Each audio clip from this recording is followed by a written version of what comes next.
আমার ফেসবুক দেখার সময় হয়, আমার ইউটিউব দেখার সময় হয়, আমার টিকটক দেখার সময় হয়, আমার দোকানে বসে ঘন্টার পর ঘন্টা গল্প করার সময় হয়। কিন্তু দুঃখের বিষয় 10টা মিনিট নামাজ পড়ব, 10টা মিনিট আমার মালিককে সময় দেব, সেই সময়টা আমাদের হয় না।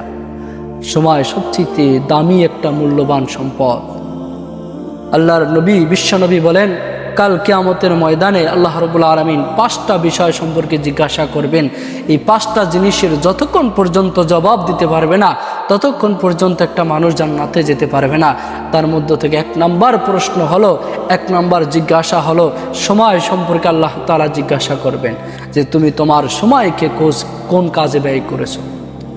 নবীজি আকরাম সাল্লাল্লাহু আলাইহি ওয়াসাল্লাম বলেছেন, দুনিয়ার মধ্যে সবচেয়ে 2টা দামি সম্পদ হলো, একটা হলো সুস্থতা, আরেকটা হলো অবসর সময়।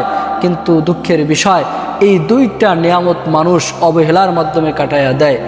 সুস্থ থাকলে সুস্থতার কদর বোঝে না, আর অবসর সময় থাকলে অবসর সময়কে গুরুত্ব দেয় না।